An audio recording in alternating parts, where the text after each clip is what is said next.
Dos.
Muy buenas tardes a todos. Invitamos a los asistentes a tomar asiento. Es para mí un gusto y un honor dar por inauguradas nuestras sesiones académicas mensuales, sesiones académicas de la Sociedad Mexicana de Trasplantes, eh, que tenemos la intención de que se lleven a cabo de forma mensual, los últimos jueves de cada mes a las 7 de la tarde, en modalidad virtual o híbrida como es esta ocasión. Y para no retardar más el inicio de nuestra sesión, es para mí un honor presentar a la doctora Laura Basagoitia González, quien el día de hoy nos hablará acerca del manejo de citomegalovirus en trasplante de órgano sólido, un nuevo horizonte. La doctora Laura Basagoitia es egresada de la Universidad Nacional Autónoma de México y del Centro Médico Nacional Siglo XXI, donde realizó su formación en medicina interna y nefrología. Posteriormente realizó un posgrado de alta especialidad en trasplante renal en el Instituto Nacional de Ciencias Médicas y Nutrición Salvador Subirán. Es miembro de la Sociedad Mexicana de Trasplantes y fue vocal de la mesa directiva durante el periodo 2019-2021.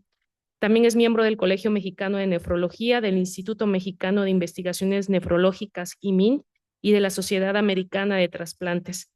Ha participado como ponente en diversos congresos nacionales, como el de la Sociedad Mexicana de Trasplantes, el del Colegio de Nefrología, de Nefropatología, del IMIN así como en foros en la Cámara de Diputados, entre otros. Actualmente coordina el área clínica de la Fundación ProRenal, dirigida a pacientes altamente sensibilizados, y colabora a distancia con el programa de trasplante renal cruzado en la Universidad de Toledo, Ohio. Se desempeña en la práctica privada dentro del Hospital San Angelín Universidad, donde además funge como coordinadora del programa de trasplantes y colabora en la tutoría de médicos internos de pregrado y médicos residentes de medicina interna de este mismo hospital. Vamos a darle un aplauso a la doctora Laura. Muchas gracias por estar con nosotros.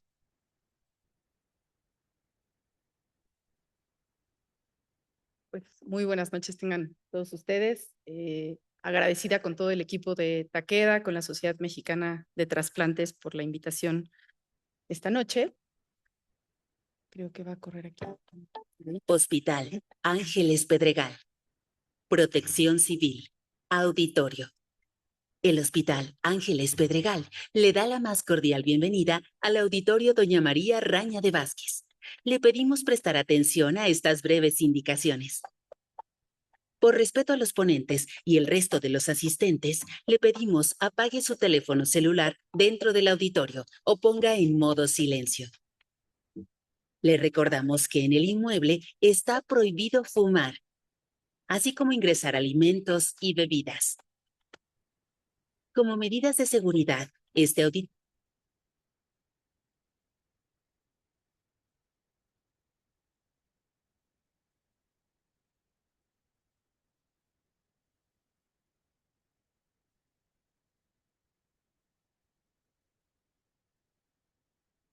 Bueno, pues vamos a dar inicio a la presentación.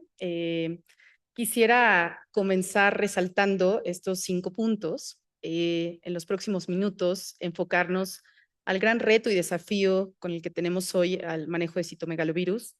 Brevemente, lo que nos dicen las nuevas guías y consensos internacionales, cómo Maribavir ha llegado a cambiar el paradigma en el manejo de citomegalovirus refractario. Revisaremos brevemente el estudio Solstice, fase 3, y pues finalmente la propuesta de un algoritmo práctico que sea de utilidad para todos.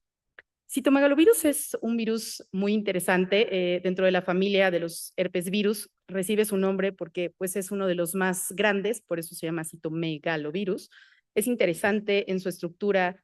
Tiene dentro de su genoma cerca de 200 genes, lo cual explica el por qué más o menos se han identificado entre 165 y 200 genes, y esto lo hace un virus complejo con alto riesgo de resistencia.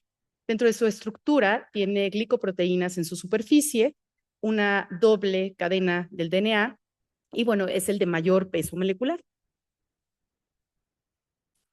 Hablando un poco de prevalencia, vean cómo es un virus que sabemos que se adquiere a mayor edad, pues mayor incidencia, pero vean la prevalencia mundial, más o menos el 50-60% del mundo ha tenido contacto con citomegalovirus. Países pues de bajo riesgo, de bajo nivel socioeconómico, como México, Brasil, África, pues tienen una mayor prevalencia en más del 95% de la población. Entonces, como ven, el 95% de los mexicanos tenemos prevalencia positiva o hemos tenido contacto con citomegalovirus. A mayor edad, pues se va adquiriendo mayor riesgo, y es un virus que se transmite interhumano a través de gotitas de flush, a través de transfusiones sanguíneas, contacto sexual, excretas urinarias, heces y obviamente pues trasplante de órganos sólidos. Dentro de esta prevalencia mundial, pues la seroprevalencia está estimada desde el 45 a 100%, como lo vimos, y es más alta en personas mayores. Normalmente la infección primaria suele ser asintomática o producirnos algún síntoma leve como tipo gripal, pero después de la infección primaria, dentro de este virus tan complejo, siempre vamos a tener una infección latente de por vida. Y pues en relación a la inmunocompetencia del huésped dependerá si se reactiva o no. Se habla que en los pacientes, hasta en un 31% de los pacientes que son inmunocompetentes, pero que por algún motivo llegaron a cuidados críticos, pudieron tener una reactivación hasta en el 31%, y sobre todo pues en personas con inmunocompromiso, como sería cáncer, expuestos a quimioterapia, radioterapia, trasplantes de células hematopoyéticas, órganos sólidos o VIH.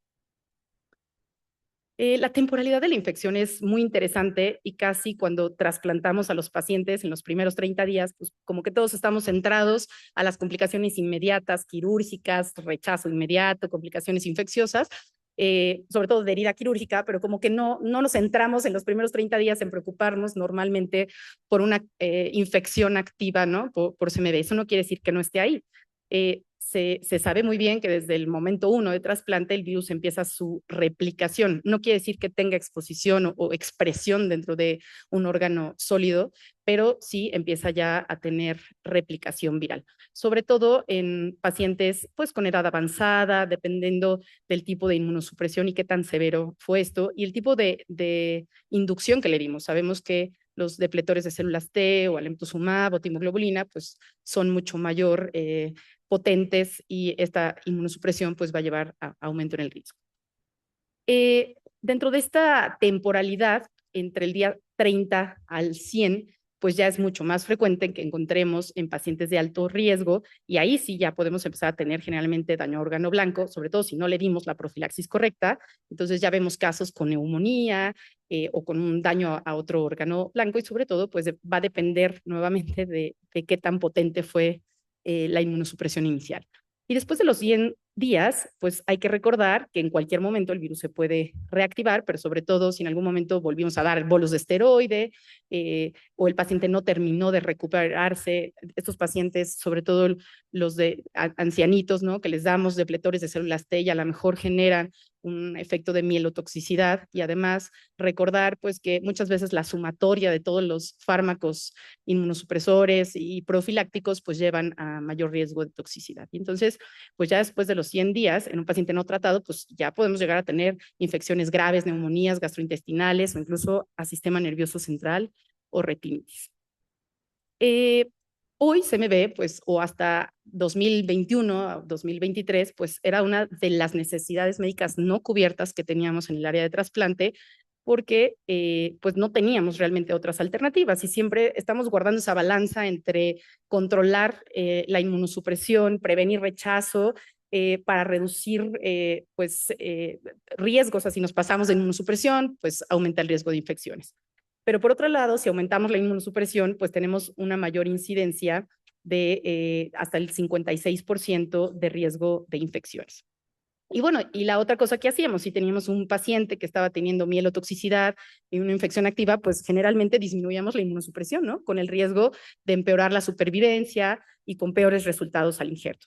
Y lo que más nos limitaba el uso de los fármacos habituales como ganciclovir, valganciclovir, cidofovir, foscarnet, pues era el riesgo de toxicidad, neutropenias, leucopenias. Entonces, y bueno, y cuando eran casos severos, pues teníamos que mantener al paciente hospitalizado para recibir un tratamiento, una monitorización muy estrecha y obviamente pues también aumentábamos los costos.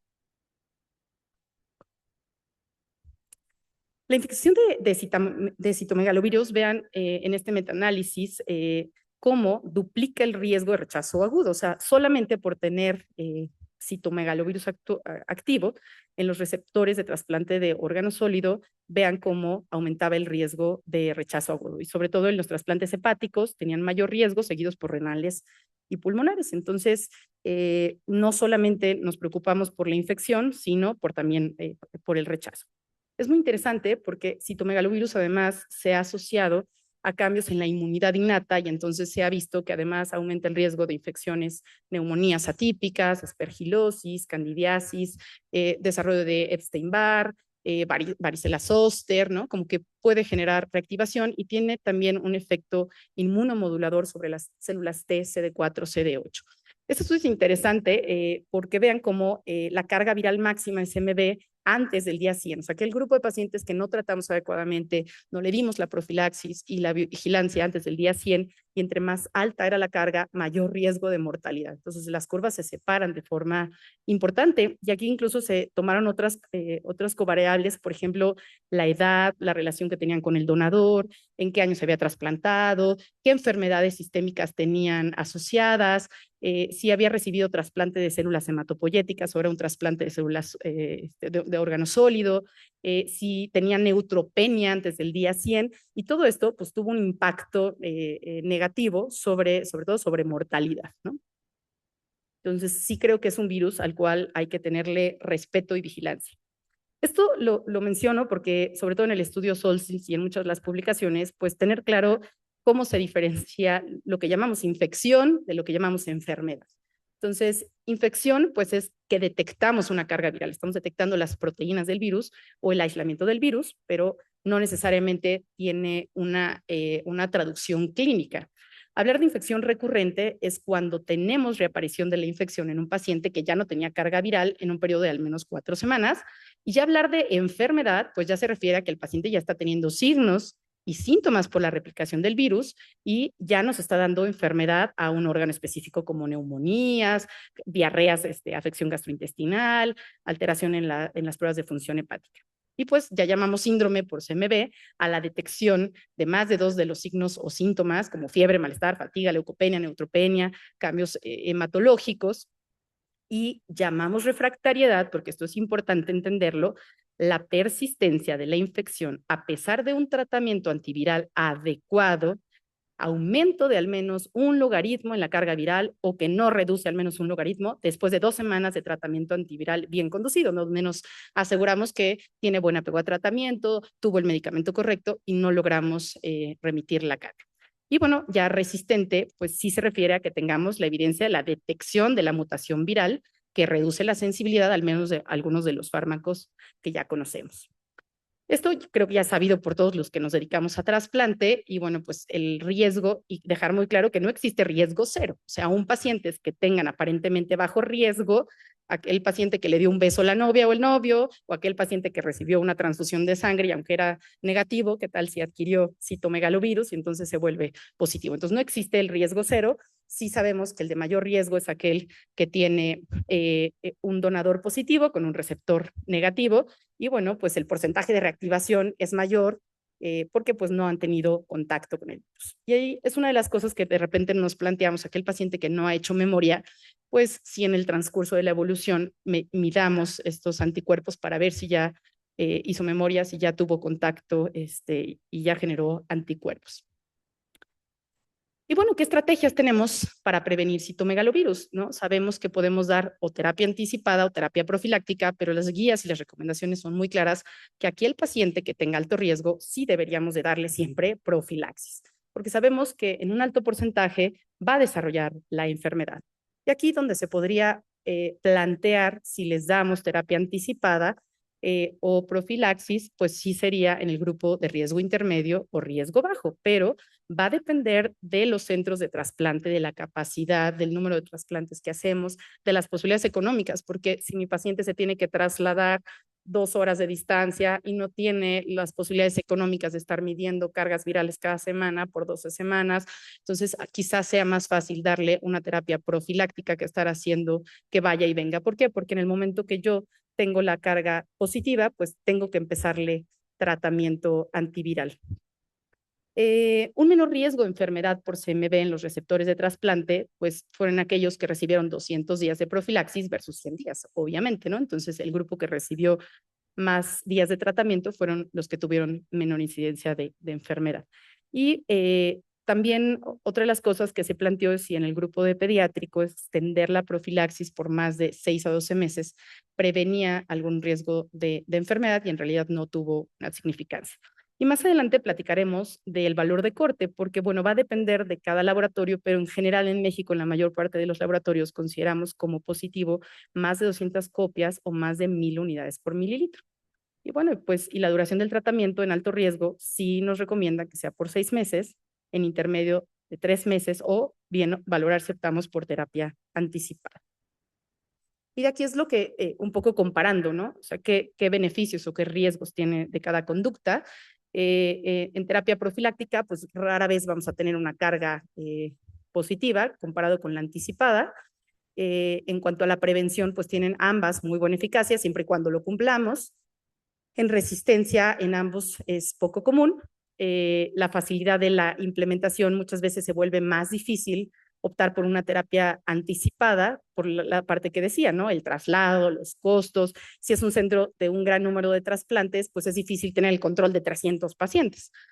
La prevención de otros herpes virus, pues en este caso, el dar la terapia también nos protege de alguna manera contra herpes y contra varicela zoster. Y pues en este caso no tendríamos prevención.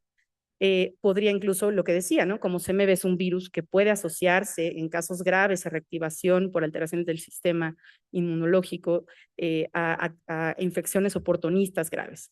En realidad de los costos, pues habrá que valorarlo en cada uno de los centros de trasplante. Siempre pues sabemos los posibles efectos adversos y sobre todo en esas primeras semanas de trasplante cuando sumamos micofenolato y trimetoprim sulfametoxazol y en algunos casos les dejan antimicótico, entonces pues la toxicidad se va sumando más el valganciclovir y pues es con mucha frecuencia una indicación de suspensión por anemia, leucopenia, trombocitopenia. Y bueno, pues este es el algoritmo sugerido si decidimos optar por una terapia anticipada. Entonces, lo primero es siempre valorar el umbral de la prueba, ¿no? Tener realmente, casi no hacemos ya la antigenemia, pero más bien la carga viral, tener claro el valor de corte en cada uno de los centros. Tenemos que seleccionar a la población adecuada, establecer bien qué riesgo tiene nuestro paciente para decidir si es o no candidato a terapia anticipada. Y bueno, comprometernos a hacer las pruebas cuando menos una vez a la semana, entre la semana 1 y 12 post-trasplante, y en pacientes incluso, sobre todo de células hematopoyéticas o de algún mayor riesgo, o a quienes les dimos un tratamiento antirrechazo mucho más agresivo y a lo mejor sumamos bortezomib, rituximab y una serie de cosas, bueno, pues ahí se puede valorar extender la vigilancia. Y bueno, pues si el ensayo es positivo, la carga es positivo, pues hay que empezar el tratamiento con valganciclovir o con ganciclovir de acuerdo a las características de cada paciente y continuarlo hasta que se haya negativizado y reanudar la monitorización hasta la semana 12 o que termine el periodo de inmunosupresión elevada. Y por otro lado, pues si la carga fue negativa o no alcanzamos una viremia, pues entonces se suspende a la semana 12. Y bueno, pues estas son las definiciones del probable síndrome de citomegalovirus, que más o menos lo habíamos platicado, que está basado en datos clínicos y de laboratorio, y bueno, que se requieren al menos 2 de los siguientes criterios, que nuestro paciente pues tenga la carga detectada dentro de una semana al inicio de los síntomas y que pues tengan generalmente fiebre de al menos 2 días de duración, malestar general, tienen mucha astenia, dinamia, dolor muscular, sensación de enfermedad general, cefalea, muy cansados, un recuento de leucocitos de menos de 3.500 o hay cambios respecto al basal previo, hacen muchas veces neutropenia o linfopenia o presencia de linfos atípicos, pueden tener trombocitopenia y pues bueno, pueden tener también hipertransaminacemia. Y bueno, dependiendo de esto, pues son los estudios. Generalmente en el abordaje, pues les hacemos biometría hemática y vemos todas estas alteraciones o estas citopenias, pruebas de función hepática, una química sanguínea con pruebas de función renal, obviamente. Si no conocíamos el estatus de la serología, que evidentemente pues se debería de conocer antes del trasplante, y ya, bueno, pensar en cargas virales de estudios de resistencia ante la sospecha, que ahorita platicaremos de los estudios de resistencia. Es muy raro realmente y es complejo que se hagan los cultivos, pero está descrito y cuando sospechamos en afección del sistema nervioso central, pues requeriría un estudio de líquido cefalorraquídeo. En relación a la carga viral, hay que valorar en cada uno de nuestros centros cuál es el valor de corte, porque depende mucho del kit y del equipo que se utiliza, y eso ha hecho complejo la determinación, pero bueno, se basa en la concentración de la carga viral y el desdoblamiento de esta hebra de doble DNA. Y nada más como conocimiento general, muchas veces nos los pueden reportar en copias u otras veces nos los reportan en unidades internacionales por mililitro, y que ustedes sepan que una unidad por mililitro equivale a 1.72 copias por mililitro. Entonces, es meramente como conocimiento, pero en general, pues hoy podemos tener disponible el resultado de la carga viral en poco tiempo como para diagnóstico. Y bueno, pues el reporte histopatológico, pues obviamente es el estándar de oro, que no siempre llegamos a eso, pero, o una biopsia renal, que bueno, ya estaríamos hablando de daño a órgano blanco, o a lo mejor una colonoscopía y hacer una biopsia. Y bueno, ya es sabido que encontramos los famosos ojos de búho y pues la inmunohistoquímica tiene mucha mayor sensibilidad que solamente la hematoxilina y eosina. Y bueno, pues ya entrando en lo que son los nuevos fármacos antivirales, vean cómo en los últimos 30 años la realidad es que pues estas eran nuestras alternativas. Usábamos ganciclovir o valganciclovir o foscarnet, y en los últimos 30 años pues no teníamos otras opciones, ¿no? En realidad, y que lo que era antes considerado como segunda línea, pues que era foscarnet, y todos estos pues tenían un gran perfil de toxicidad y muchas veces la complejidad de darle el tratamiento correcto. Entonces en 2021 pues llega maribavir y bueno, ya 2023 ya está autorizado, ya próximamente ya lo tenemos en México. Y bueno, es importante personalizar el tratamiento y va a depender de la severidad de la enfermedad, la carga viral que tenga, el estatus de donador-receptor. Siempre creo que es muy importante individualizar a cada uno de nuestros pacientes y evaluar qué factores de riesgo tiene, qué nivel de inmunosupresión, si se hizo genotificación del virus y sobre todo pues monitorizar la respuesta a tratamiento. Cuando llegamos a ya requerir un tratamiento de segunda línea, creo que tenemos que preguntarnos, pues, cuáles fueron las indicaciones que nos llevaron a requerir un manejo de segunda línea. Entonces, pues, o estamos ante una infección, a una infección refractaria a tratamiento de primera línea, o tenemos ya la evidencia de mutaciones de resistencia viral, o tuvimos intolerancia o efectos adversos de los tratamientos de primera línea. Si no lo tratamos, pues la mortalidad es muy alta y se establece que incluso puede haber falla virológica hasta en un 30%. En esta tablita, que no sé si se alcanza a ver, pero bueno, vean cómo de las mutaciones como UL97, pues depende del aminoácido que está afectado, pues vamos a tener resistencia de moderada a severa o variable a medicamentos como ganciclovir y valganciclovir, y los otros como UL54 generalmente a foscarnet. Pero dentro de estos, pues también pueden tener diferentes variabilidades de acuerdo al aminoácido afectado. Desafortunadamente no hay un fármaco perfecto, tanto ganciclovir como valganciclovir sabemos que el impacto o el efecto adverso más común es la mielosupresión. En foscarnet, pues tenemos, la verdad es que a los nefrólogos independientemente que no es fácil de conseguir, pero pues siempre nos da terror la toxicidad, el desequilibrio hidroelectrolítico, sidofovir, pues síndrome de Fanconi, toxicidad ocular. Y bueno, de los efectos adversos de maribavir, pues se ha asociado más a disgeusia, que en realidad es un efecto adverso tolerable, diarrea y sí que tenga interacción con los niveles de tacrolimus, entonces es algo que debemos de monitorizar. Y antes de tener todas estas, la opción de segunda línea, bueno, pues incluso se planteó en algún momento inmunoglobulina, que realmente pues no es parte del tratamiento de citomegalovirus. Esta es la estructura de maribavir y bueno, la indicación hoy es en citomegalovirus refractario resistente. Ahorita vamos a ver el mecanismo de acción que inhibe la quinasa viral de UL97. Tiene la ventaja que es vía oral y entonces pues eso ayuda a que el paciente no tenga que estar hospitalizado, porque muchas veces en estos citomegalovirus refractarios pues lo que hacíamos era hospitalizar al paciente y tenerlo muchos días con ganciclovir intravenoso.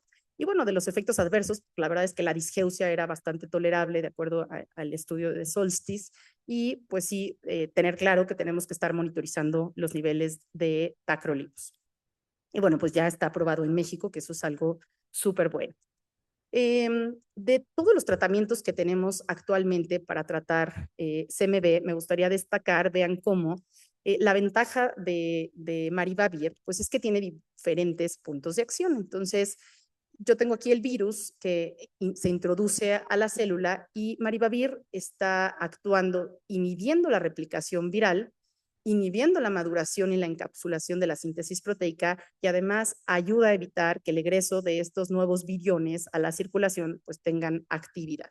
Comparado con fármacos como letermovir, pues que únicamente tiene acción aquí en la replicación viral, o como de los previos que teníamos como foscarnet, sidofovir, valganciclovir. Entonces, el hecho de que tenga maribavir diferentes puntos de acción, pues lo hace una mejor opción y con menos riesgo de resistencia, mejor acción y respuesta, sobre todo a estos MBs refractarios.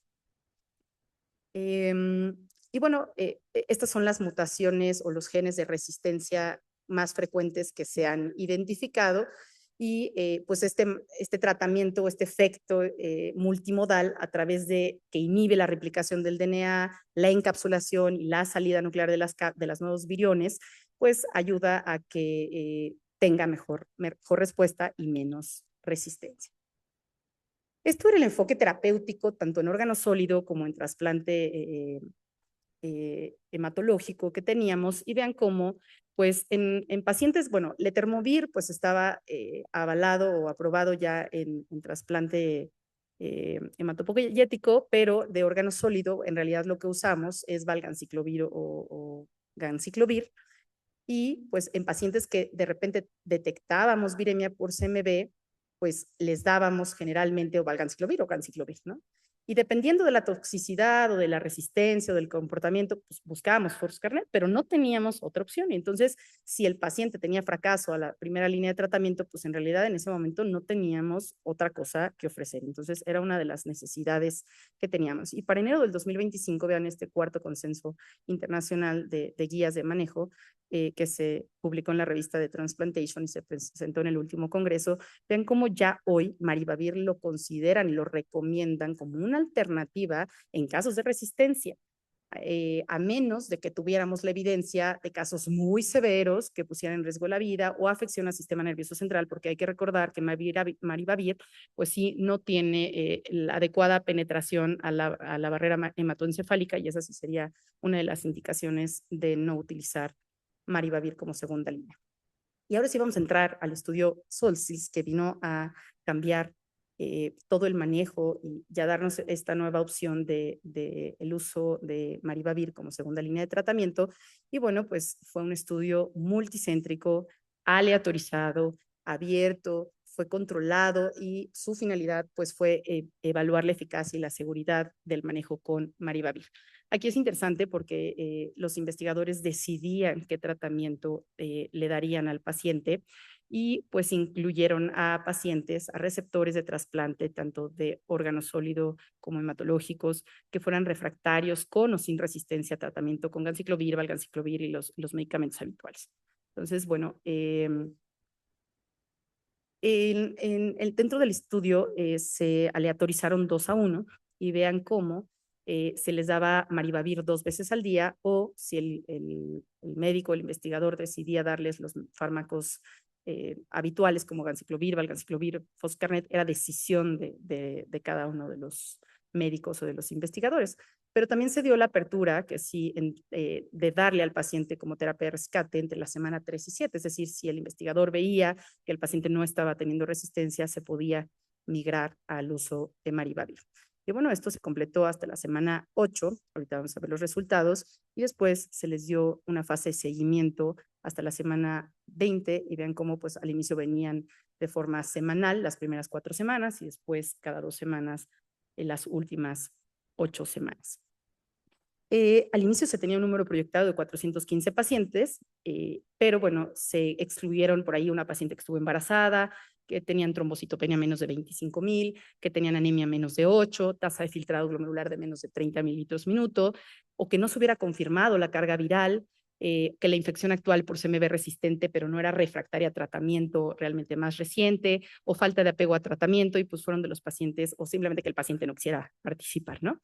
Entonces, del grupo de pacientes fueron 352, y de estos, pues 235 fueron al grupo de Maribavir y 117 a las otras terapias. Aquí les presento el porcentaje de cada una de las terapias. 40.5 se fue por Foscarnet, 24 por ganciclovir, 24.1 valganciclovir, 5.2 idofovir. Incluso en casos muy severos buscaron terapias combinadas. Y bueno, pues los criterios de inclusión tenían que tener más de 12 años, haber tenido un trasplante de células hematopoyéticas o de órgano sólido, la carga viral positiva, la infección por CMV refractaria al agente administrado más reciente, y bueno, lo que les decía, ¿no? La tasa de filtrado glomerular, el recuento de plaquetas, y pues los criterios de exclusión, que tuvieran una infección actual por CMV debido a una adherencia inadecuada al tratamiento, el embarazo, o que hubieran recibido alguno de estos fármacos como leflunomida o letermovir. Y enfermedad del sistema por CMV invasiva en tejidos con afección al sistema nervioso central, que ya les platicaba que no tiene adecuada penetrancia del sistema nervioso central. Y bueno, de los criterios de valoración primario, pues la eliminación confirmada de viremia al final de la semana de estudio, eso era el fin del criterio de valoración primario, que realmente viéramos que se eliminaba la viremia, y la eliminación confirmada por CMV y el control de los síntomas al final de la semana 8 del estudio, y que bueno, sobre todo que se mantuviera, que no tuvieran recaída, ¿no? Después de haber recibido el tratamiento, y pues se vigilaron los efectos adversos, toxicidades, falta de apego a tratamiento, toxicidad hematológica, etc.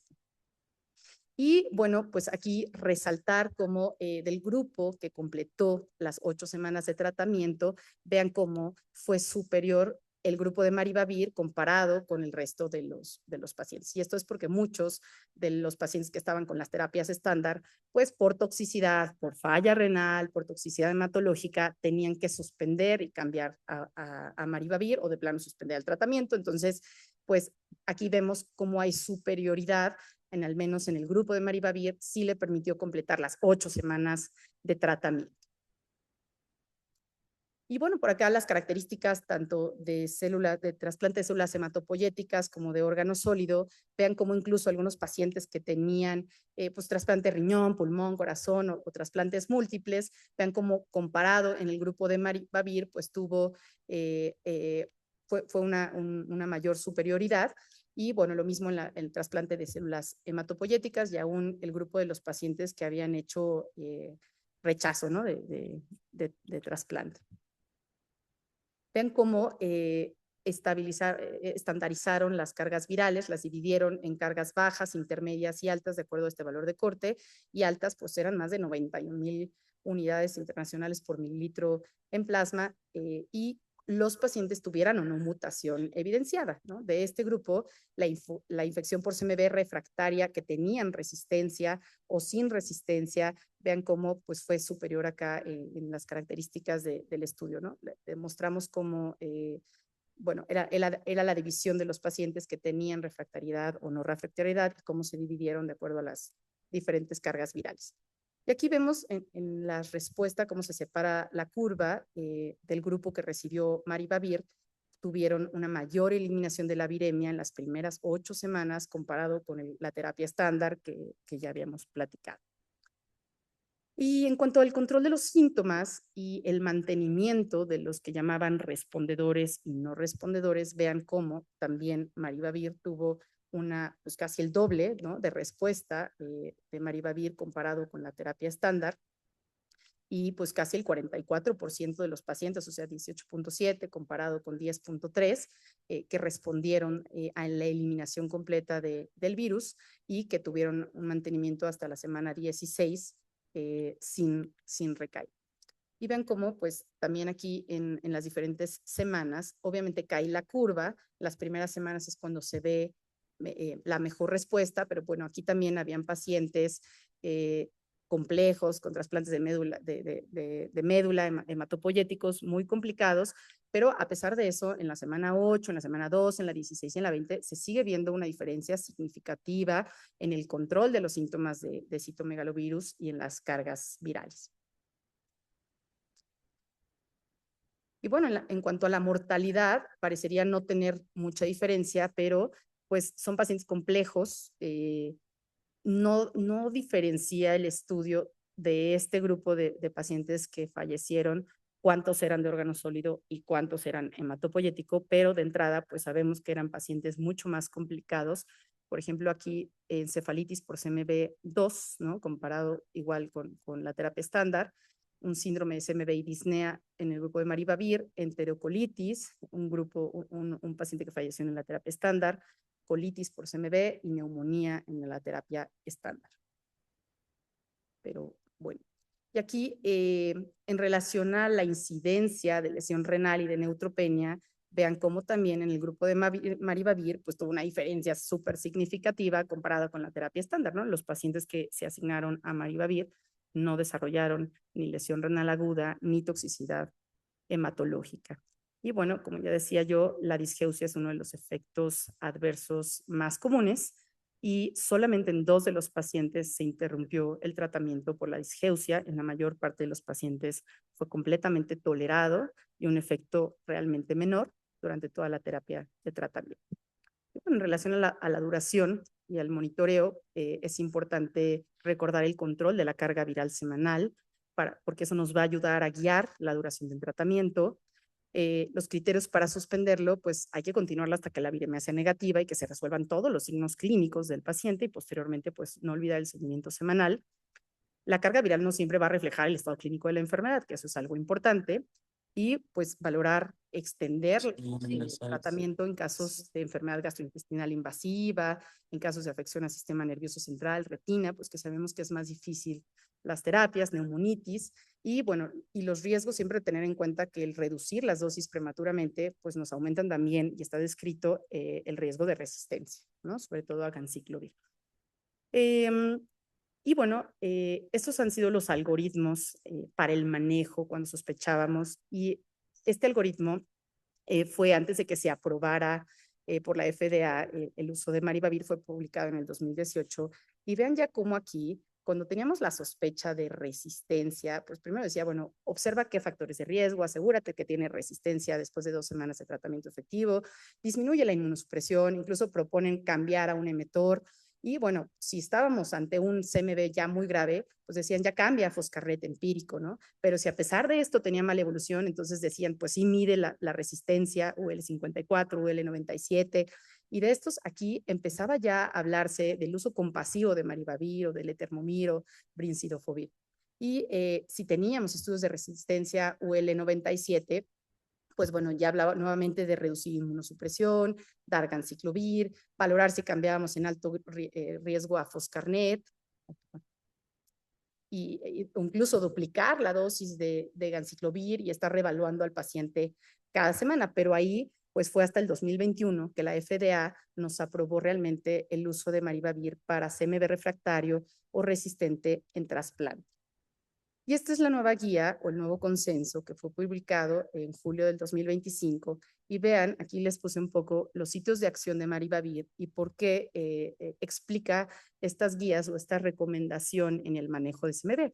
Vean cómo cuando hablamos de infección refractaria tras la exposición de un fármaco después de 4 semanas, donde pues ya nos aseguramos que se redujo la inmunosupresión, que nos aseguramos que el paciente tiene el adecuado apego a tratamiento, se valoró realizar la genotipificación del virus, bueno, tenemos la carga viral o tenemos daño a órgano blanco, entonces, bueno, si no lo tenemos, pues te propone dar Maribavir o ganciclovir, pero sí, pues incluso propone Foscarnet o Maribavir. A diferencia del tercer consenso contra vean cómo ya incluye ya en las recomendaciones el uso de Maribavir.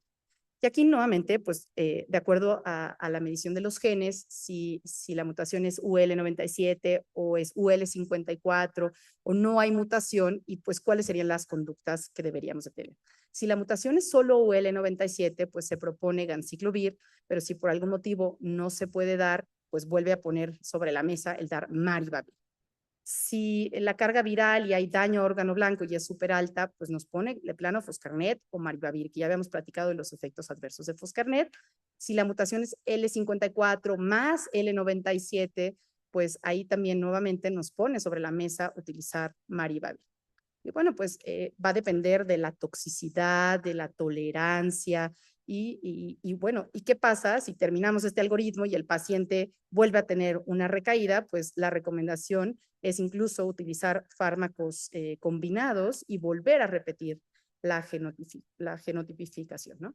Entonces, bueno, la ventaja aquí de Maribavir, vean cómo actúa en diferentes sitios sobre estas mutaciones, y esa es una de las ventajas en su uso. Y bueno, pues quisiera concluir, estos serían los puntos para llevar sobre la profilaxis y el tratamiento adecuado en los receptores de trasplante. Pues creo que es muy importante para reducir la morbilidad y mejorar los resultados del injerto.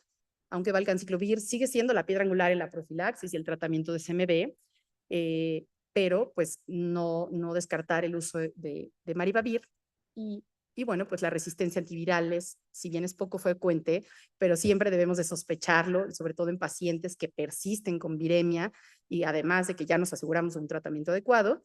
Sé que no es fácil todavía en nuestro medio la identificación de los genes, pero siempre tenerlo claro, y pues nos va a ayudar mucho a guiar el cambio de la terapia, y esperemos que cada vez tengamos más opciones y acceso a la medición y a la identificación de estas mutaciones.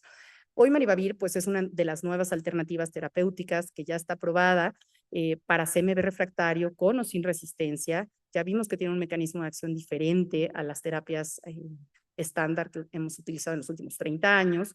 Y bueno, la reducción inadecuada en dosis en pacientes con viremias persistentes, pues tener claro que aumenta el riesgo de resistencia, por lo cual no se recomienda tener, o más bien se recomienda tener dosis completas hasta la resolución del cuadro clínico.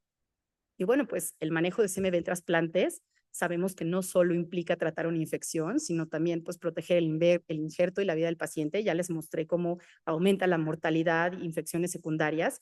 Y pues la clave está en la prevención, en el monitoreo, en este equilibrio inmunológico que tanto trabajo nos cuesta muchas veces en el trasplante.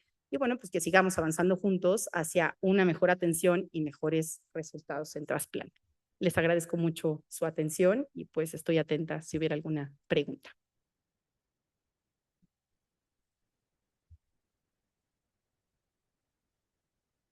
Le damos las gracias a la doctora Laura Basagoiti por esta grandiosa presentación. Invitamos a las personas que están conectadas de forma virtual a poner sus preguntas en el área de preguntas y respuestas. Vamos a estar atentos a ellas.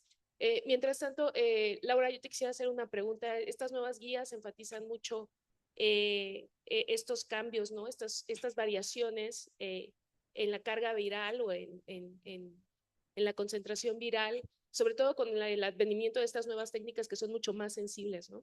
Entonces, una gran pregunta cuando uno está monitorizando estos pacientes es cómo evitar caer en uno de los dos extremos, ¿no? Sobretratar a estos pacientes que hacen estos pequeños incrementos que pueden no ser significativos y no irnos al otro lado, que es obviar estos blips, ¿no? Que le llaman, y no tratar a estos pacientes que podrían estar desarrollando manifestaciones tempranas de resistencia.